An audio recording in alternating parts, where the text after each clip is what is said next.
Alors, vous êtes étudiante, vous avez pris une mesure assez radicale, hein. Vous avez décidé de ne pas vous chauffer, c'est bien cela?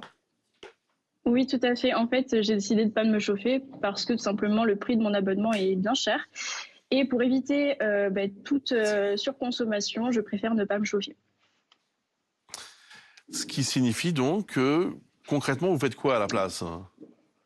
Alors concrètement, je m'habille plus chez moi, je mets, des vêtements plus chauds, je mets plus de couettes sur mon lit et je fais comme ça toute la journée, toute la nuit.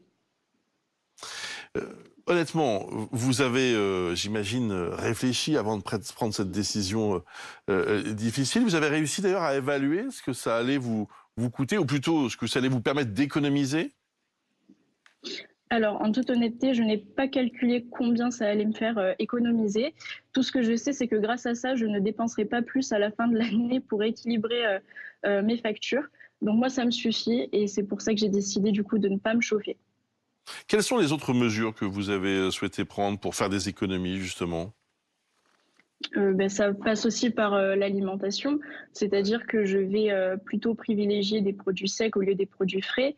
Je vais essayer, voilà, de faire de la récup un petit peu comme je peux. Je vais essayer de bidouiller un petit peu de mon côté à chaque fois et au niveau de l'alimentaire, ça passe justement par de la consommation de produits secs et non pas de produits frais comme je le disais au début.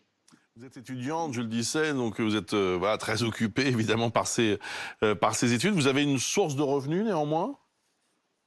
Oui, tout à fait. Alors je suis étudiante salariée en 20 heures, dans un petit supermarché, donc ce qui me permet, voilà, d'avoir un salaire.